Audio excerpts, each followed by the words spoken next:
আসসালামু আলাইকুম বন্ধুরা। এই যে দেখুন, আমার এক ভাই এই কন্ট্রোলারটা ওর প্রবলেম হলো কন্ট্রোলারটা চালু কন্ট্রোলার, গাড়ি ব্যাগে চলে গেছে। এটা শুধু ব্যাগে ডাইরেক্ট হয়ে গেছে, সামনে যাচ্ছে না। এই রোগের জন্য কন্ট্রোলারটাও খুলছে, যে কোনো জায়গায় খুলছে নামে প্রয়োজন নাই। কিন্তু সেখানে এটা দেখতে হবে ব্যাক সেকশন, মূলত দেখতে হবে আমার ব্যাক সেকশন না দেখে এটাকে রেজিস্ট্যান্টে কাজ করা হয়েছে। এই জায়গাটায় 16 ভোল্ট সেকশনে কাজ করা হয়েছে, কারণ এর 5 ভোল্ট তো মরে নাই, 16 ভোল্ট তো মরে নাই। তাহলে এখানে কাজ করার প্রয়োজন নাই, এটাকে চেঞ্জ করার প্রয়োজন নাই বন্ধুরা। যেহেতু আমার 16 ভোল্ট চালু আছে, কন্ট্রোলারটা তো চালু, ব্যাগে যাচ্ছে, সেখানে এখানে সিপিইউ এটা এগুলো সব খোলা হয়েছে। কিন্তু সিপিইউ সেকশন চেক মানে ব্যাক সেকশন চেক না করে এটা খোলা হয়েছে। খুলে এখানে সিপিইউ এটা লাগানো হয়েছে, তারপরেও এটা ব্যাগে যায় নাই, সামনে যায় নাই, ব্যাগেই রয়ে গেছে। পরবর্তীতে কি করা হয়েছে, এই কন্ট্রোলারটার সিপিইউ চেঞ্জ করা হয়েছে। চেঞ্জ করার পরে যখন আমার এই ভাই বলছে যে আমার কন্ট্রোলার আমাকে ব্যাক করেন, দিয়ে দেন, তখন ও করছে কি, একটা ডেড সিপিইউ লাগিয়ে ওনাকে এই কন্ট্রোলারটা ছেড়ে দিয়েছেন, ওনার অরিজিনাল সিপিইউটা রেখে দিয়ে। মানে কি বলবো আর, এ হলো পীর সাহেবদের শিষ্যদের কাজ, কি আর বলবো। কি এটা কি ঘটনা কি না, এটা ঘটনা সত্যি, এটা তো লই গেছে, আমি না বুঝি ঢুক গেছি। না বুঝছে ঘটনা সত্য? মানে আনকে এই যে আইসি তোর নষ্ট, তোর আইসি তোর নষ্ট, মানে আইসি দেবে কেটা? দেবে কেটে মেকাররা খুলে রাখলে আমি কেউ কম কি। আর আমি যদি এই কোন মোড়ে হিন্দি 5টা পালা লাগবে, আমি তো কম হয় পালাই দেন। হ্যাঁ কে এটাই তো এখন আমরা তো বুঝি না, আপনারাই বুঝেন। এটা তো সিপিইউ নাই, একটা সিপিইউ মানে একটা কন্ট্রোলার। শ্রীপুরে ওর ভিতরে কি আছে? অবশ্য আমার গাড়ি বেটার। আচ্ছা ঠিক আছে বন্ধুরা, আমরা শেষ পর্যন্ত দেখি এই কন্ট্রোলারটা কি করতে পারি। হ্যাঁ, তো বন্ধুরা, এটা মূলত দুঃখের বিষয় হলো মানে এটার 16 ভোল্ট সেকশনটাই ডেট, এর 16 ভোল্ট সেকশনটাই ডেট আছে। মানে আর কি বলবো, আমি বলার নাই কিছু আর কি। যিনি ইঞ্জিনিয়ার এটা দেখেছেন উনি টোটাল 16 ভোল্ট সেকশনটাকেই ডেট করে রেখেছেন। এটার 16 ভোল্ট আমার, এবং ডেট তো করেছিনি, এবং এখান থেকে প্রিন্ট সিরা এমন ব্যবস্থা করছেন যে এটাকে জোড়াতালি দিলেও এই কন্ট্রোলার দিয়ে আর কাজ হবে না। মানে বিভিন্ন জায়গা, মানে এটা দুঃখের বিষয়। আর মূলত ওই ম্যাক টেকনিশিয়ানকেও আমি দায়ী করি না, এর জন্য দায়ী এরা, এই যাদের গাড়ি এরা দায়ী। এরা মূলত মানে দেখে শুনে সঠিক টেকনিশিয়ানদের কাছে না গেলে তো আর তাদের আর কি, তারা তো করার চেষ্টা করবেই। তো বন্ধুরা, আমরা শেষ পর্যন্ত দেখি আসলে কি করতে পারি এই বেচারার জন্যে, কাস্টমারটা মানে ড্রাইভারটার জন্যে। মূলত এর সিপিইউ সেকশনে কোনো প্রবলেমই না, সেখানে মানে যে রোগ ওই রোগ থুইয়া অন্য নতুন রোগ তৈরি হয়ে গেছে আর কি, তৈরি করা হয়েছে। তো দেখি শেষ পর্যন্ত এটা 16 ভোল্ট সেকশনটি অফ করে রাখা আছে, শর্ট আছে বন্ধুরা। এই যে দেখুন, এর 16 ভোল্ট সেকশনটাই শর্ট। এটা 16 ভোল্ট সেকশনটাই সম্পূর্ণ শর্ট করা আছে। এই যে বন্ধুরা, এটা সম্পূর্ণ 16 ভোল্ট সেকশনটা শর্ট। তো 16 ভোল্ট সেকশন শর্ট না ছাড়ানো পর্যন্ত তো আমার 16 ভোল্ট ডেলিভারি আসবে না। দেখি বন্ধুরা এটা কী করছে আর কি। তো বন্ধুরা, এত সময় আমি খুঁজেই পাই না যে শর্টটা কোথায়। মূলত 16 ভোল্টটাই শর্ট করে রাখছে 16। এই যে মজার বিষয় হলো, এই যে আইসিটা লাগাইছেন, মানে কি বলবো আর, এই আইসিটাই পুরো নষ্ট। এটা একটা আইসি লাগাই রাখছে, একটা নষ্ট আইসি এখানে লাগাই রাখছে।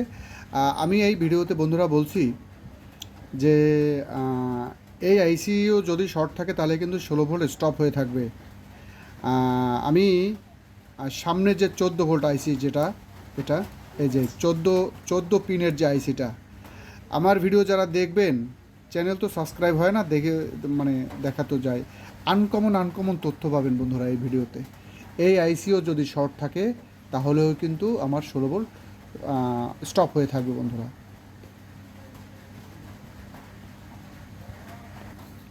তো বন্ধুরা লক্ষ্য করুন, এটা 16 ভোল্ট সেকশনটাকে আমি চালু করে ফেলেছি। জানি না এর মানে শেষ পর্যন্ত মোটর ঘুরবে কি না, মানে এমন একটা অবস্থা হয়ে গেছে, জানি না মোটরটা ঘুরবে কি না। দেখি চেষ্টা করে আমি এর জন্য কি করতে পারি।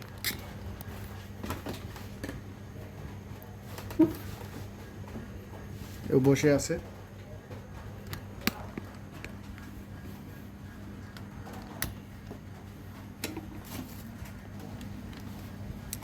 তো বন্ধুরা শেষ পর্যন্ত এর 5 ভোল্টটাও চালু হলো। এই যে বন্ধুরা,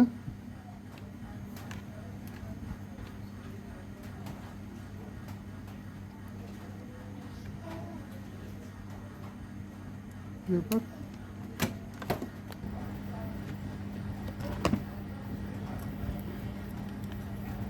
তো বন্ধুরা, এর মূলত আপনার রেগুলেটর আইসিটা পর্যন্ত খোলা হয়েছিল। রেগুলেটর আইসিটা খুলে এখানে যে শোল্ডার হয়তো বা ব্যবহার করেন সেই শোল্ডার ভালো না, নইলে যে কোনো কারণে এই 16 ভোল্ট সেকশনটা আবার অফ হয়ে গেছিলো বন্ধুরা। এই যে এবার ঠিক হয়ে গেছে। এটা অফ হয়ে যায় নাই, ওভারটেক করছিল বন্ধুরা। এটা সম্পূর্ণ ওভারটেক করে এটা শর্ট হয়ে গেছিলো। এবার 5 ভোল্টটা চলে আসছে বন্ধুরা। এই যে এটা আমার 78 আউটপুট পিন। এবার সমস্ত জায়গায় ভোল্টেজটা ঠিক আছে বন্ধুরা। তো দেখি আমরা শেষ পর্যন্ত সিপিইউটাও লাগাই, দেখি এই মোটরটা ঘোরে কি না। কয় না মানে কিতে পানি ঢুকছে? আর কি গাড়ি থেকে ব্যাগে চলে, বৃষ্টিতে সকেটের ভিতরে পানি ঢুকতে পারে, ক্লিপে এই তেমন ব্যাগে বুকে না তাহলে কুয়োই দিই ব্যাগে ধরেনি। এবার ব্যাগে না দিই হাড় চলে গেছি। রাজবু কয় ঠিক আছে তুই হলে তার তুলে চলে যা, তোর গাড়ি ব্যাগে চালা। আমি ভাই এত দূর ব্যাগে চালাই দাও দিবে না, বুকে বেড়া করে একটা আছে ওইটি যাই দেয় একটু। হে সকেট খুলছে, এইটা খুলছে, কোনো কাম হয় না, খালি ব্যাগে ঢুকবে গাড়ি। এবার কয় কন্ট্রোলার একটু সমস্যা খুললি দেখি। খুলতে সকাল হইতে এই তিরুপতি দিকে বুঝে ভাই আমার কামা লাগবে না, বুঝে হেন লইছি যেরকম জানছি বুঝি যেই হেরোইন আইসি দিয়ে ওটা আমার নাম্বারটা জানলি উঠি কত দিয়ে পিঠে, এই তো যাই কত দিয়ে পিঠে উঠি। এই তোরা কইছি কি নানবুর ভাই তোমার উঠি মারি দে। তো বন্ধুরা মোটামুটি সব জায়গার ভোল্টেজগুলাই ঠিক আছে দেখা যাচ্ছে। সম্ভবত মোটর ঘুরবে বন্ধুরা, আমরা একটু দেখব যে মোটরটা ঘুরে কিনা। একদম ডেড বন্ধুরা। মানে এ যে কন্ট্রোলার, এটা এগুলো রিপেয়ারিং করাটা খুবই দক্ষ টেকনিশিয়ানদের কাজে যে অবস্থাটা করছে। এর রেগুলেটর আইসি খুলে ফেলছেন, এটাকে চেঞ্জ করছেন, সিপিইউ খুলছেন, এটাকে খুলছেন। মানে কি বলবো আর, টোটাল 16 ভোল্টের স্টপ। এখানে যেটা লাগিয়েছেন সেটা আবার নষ্ট। এটাকে খুলছি, শর্টটা ছেড়ে দিয়েছে 16 ভোল্ট। এখন বন্ধুরা মানে কি বলবো আর, এই ভিডিওই ওনারা চুপ করে দেখবেন, এগুলোই চুপ করে ওনারা দেখবেন এবং অভিজ্ঞতা সংগ্রহ করবেন। দেখেন, অসুবিধা নাই, কিভাবে ঠিক করতে হয় দেখেন, আর দোয়া করেন আমার জন্য। তো বন্ধুরা আমরা এই আইসিটাও লাগিয়ে নিয়েছি। এবার আমরা এটা সেট আপ দেবো মোটরের সাথে, দেখব মোটরটা ঘোরে কিনা। তো বন্ধুরা দেখুন বন্ধুরা কি বলবো আমি, এখানে যখন কাজ করা হয়েছে তখন এই M7 ডায়োডটা ফেলে দিয়েছে। এই যে দেখুন, সাবধান হন, যেই কাজ করুন না কেন সাবধান হন, এগুলি করবেন না। সাধারণ ড্রাইভারদের ক্ষতি করবেন না, আপনারা পারবেন না ছেড়ে দিন, কিন্তু তাদের ক্ষতি করেন না। তো বন্ধুরা শেষ পর্যন্ত হলো আর কি, মানে একদম ডেট সেটা হলো। মানে আর কি বলবো আর, আপনারাই তো অনেক কিছুই দেখলেন আর কি। আসলে এই সমস্ত কন্ট্রোলার রেডি করাটা খুবই টাফ ব্যাপার আর কি, খুবই টাফ।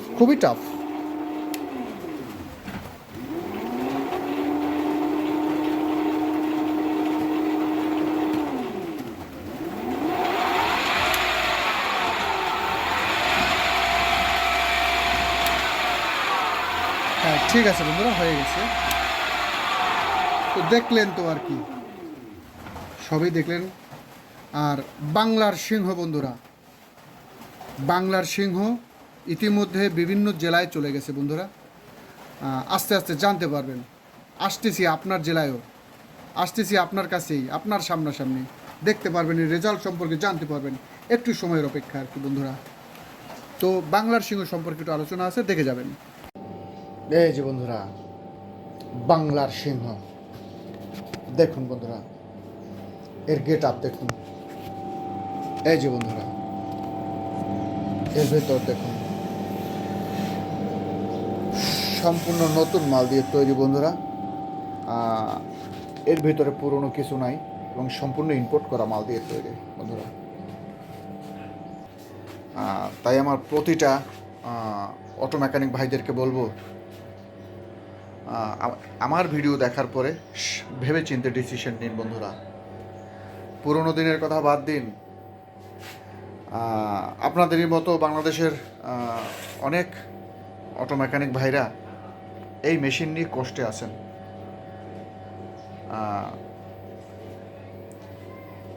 কি বলবো, মেশিন নিয়ে গেছে, ডেড হয়ে পড়ে আছে, কাজ করতে পারতেছে না। কিন্তু মানে 11 যাই হোক, টাকার অঙ্কটা কিন্তু কম নয়। একজন অটো মেকানিক ভাই একটা মেশিন নিয়ে কিনে নিয়ে গেলেন, যদি সেই মেশিন থেকে সে কাজ করে ইনকাম না করতে পারেন, তখন কিন্তু যদি তার ধার করা পয়সা হয়, তার লোনের টাকা হয়, তাহলে কিন্তু তিনি একটা বিপদে পড়ে যায়, তিনি একটা টেনশনে পড়ে যায়। তাই আমি বারবার বলবো, আমার ভিডিও দেখার পরে দেখে শুনে বুঝে মেশিন কিনুন। আপনার টাকা দিয়ে মেশিন কিনবেন, যেখান থেকে ইচ্ছা সেখান থেকে কিনবেন, তবে পরিশ্রমের পয়সা দিয়ে একটা ব্র্যান্ড নিয়ে যান, ব্র্যান্ড। কোনো মিষ্টি কথায় ভুলবেন না বন্ধুরা। ভিতর দেখে বাহির দেখে সম্পূর্ণ যাচাই করে নেবেন এবং তার গ্রাউন্ড সম্পর্কে জেনে নেবেন, তার রেজাল্ট সম্পর্কে জেনে নেবেন। এই যে বন্ধুরা, এই যে বন্ধুরা, এর চার্জিংয়ের স্টাইল দেখুন, এর চার্জিং স্টাইল দেখুন। এই যে এটা 3 kVA ব্যাংক, 3 kVA এর প্রয়োজন নাই, 18+ মেরে দিন বন্ধুরা। এই যে কোনো বাজে শব্দ পাবেন না, মেরে দিন ব্যাস, ও অটোমেটিক আবার চার্জিংয়ে চলে যাবে বন্ধুরা। তো বন্ধুরা, এর টপটা খোলাই থাকে সবসময়। আপনাদেরকে দেখার আমন্ত্রণ রইল। দেখুন বন্ধুরা, কি নিয়ে আসছি আপনাদের জন্যে। আসুন দেখুন, যাচাই করে নিয়ে যান, নিতেই হবে, এরকমের কোনো বাধ্যকতা নাই বন্ধুরা। এই যে বন্ধুরা, অ্যানালগ 2000 ভোল্ট বন্ধুরা, এটাও 3 kVA bank, 2000 volt panel meter. দেখুন বন্ধুরা, এর চার্জিংয়ের স্টাইল দেখুন বন্ধুরা, এর চার্জিং স্টাইল দেখুন বন্ধুরা। এই যে বাংলাদেশের সর্বোচ্চ ডায়া বন্ধুরা, ডাটাই ম্যাগনেট নয়, 4 ইঞ্চি ম্যাগনেট চার্জ করতে পারবেন। এটাও 3000 ভোল্ট বন্ধুরা, 3000-এর প্রয়োজন নাই, এটাও 18+-এ মেরে দিন বন্ধুরা, বারবার মারুন, সম্পূর্ণ অটোমেটিক। এই যে দেখুন বন্ধুরা, আবার চার্জিংয়ে চলে গেছে, সম্পূর্ণ অটোমেটিক। তাই আমার প্রিয় অটো মেকানিক ভাইদের অনুরোধ থাকবে, আমার ভিডিও দেখার পরে ভেবে চিন্তে ডিসিশন নিন বন্ধুরা। এই যে হেড স্টাইল দেখুন বন্ধুরা, এর হেড স্টাইল দেখুন বন্ধুরা, মেরে দিন। তো বন্ধুরা, তাই দেখার আমন্ত্রণ রইল, ভালো থাকবেন।